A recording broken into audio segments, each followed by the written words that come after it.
नमस्कार। YouTube channel स्वस्थ जीवन स्वस्थ विचार में आप सभी का एक बार फिर से बहुत बहुत स्वागत है। मित्रों, आज हम एक ऐसा इंटरेस्टिंग टॉपिक लेकर के आए हैं जो हमारी आम जिंदगी से जुड़ा हुआ है। मित्रों, हम सभी अपनी रूटीन लाइफ में गेहूं का सेवन करते हैं, उसकी गेहूं से बनी हुई रोटी का सेवन करते हैं। मित्रों, आज के जो वीडियो का जो मेन टॉपिक है वो ये है कि अधिक मात्रा में गेहूं या जौ का सेवन करने से हमारे हेल्थ को क्या नुकसान हो सकता है। तो बिना कोई देर किए आइए वीडियो को शुरू करते हैं और देखते हैं कि गेहूं का और जौ का अधिक मात्रा में सेवन करने से हमारे स्वास्थ्य पर क्या असर पड़ता है, उसको क्या नुकसान हो सकता है। मित्रों, गेहूं का हम सेवन करते हैं, उसके आटे की बनी हुई हम रोटी का सेवन करते हैं। तो सबसे पहले आप ये समझ लीजिए कि गेहूं की जो तासीर होती है वो बहुत ठंडी होती है, बहुत शीतल मानी गई है।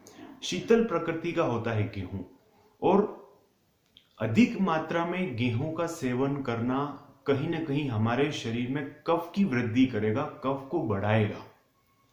और आपकी जानकारी के लिए मैं आपको ये बता दूं कि गेहूं पचने में बहुत भारी होता है, बहुत ज्यादा भारी माना गया है इसको।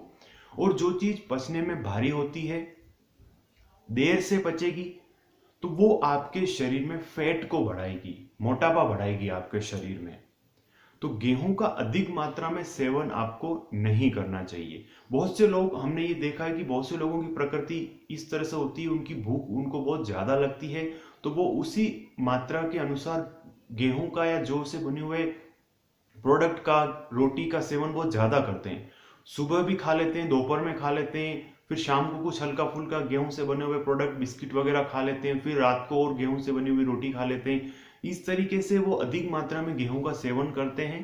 तो क्योंकि ये पचने में भारी है, प्रकृति में ये शीतल है, तो ये कफ भी बढ़ाएगा और ये मोटापा भी बढ़ाएगा। तो फिर आपके शरीर में एक्सेस फैट बढ़ना शुरू हो जाएगी।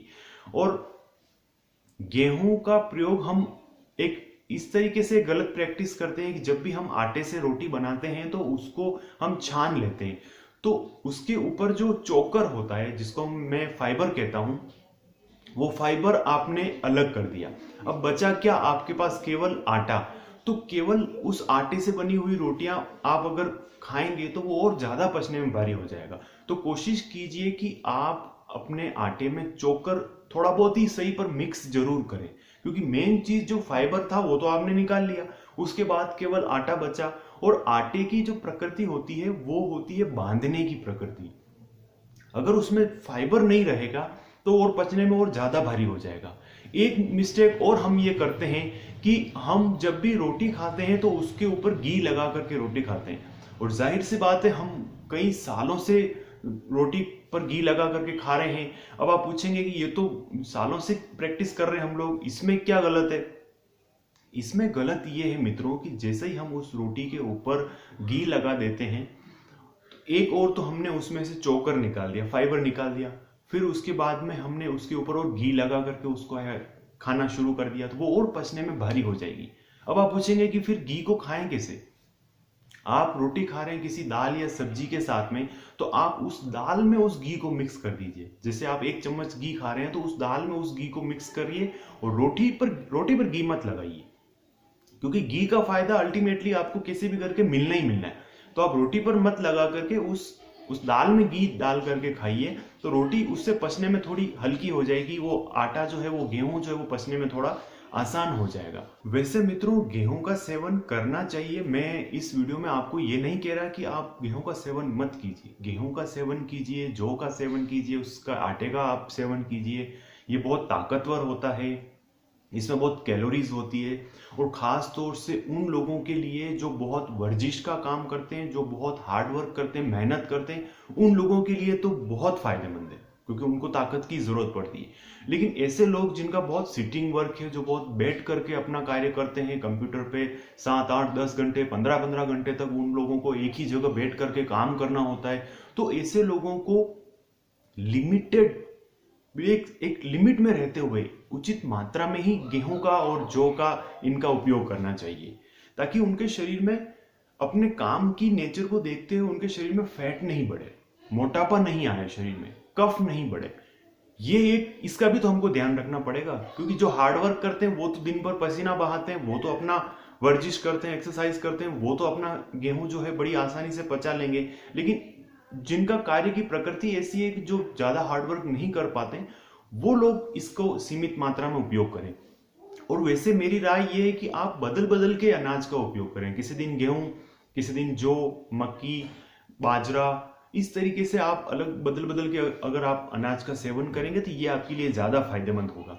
अब आ जाते हैं उस सवाल पर कि अगर आपने किसी दिन, मान लीजिए, वैसे तो लिमिट में उपयोग करना चाहिए गेहूं और जौ के आटे का, और इनसे बने हुए प्रोडक्ट का भी लिमिट में उपयोग करना चाहिए। पर मान लीजिए अगर आपने किसी अपने टेस्ट की वजह से या अपने अपने मान लो किसी भूल की वजह से आपने गेहूं का और जौ का अधिक मात्रा में उपयोग कर लिया है, तब आपको क्या करना चाहिए? तो इसके लिए बहुत कुछ 2-3 छोटी मोटी होम रेमेडीज है।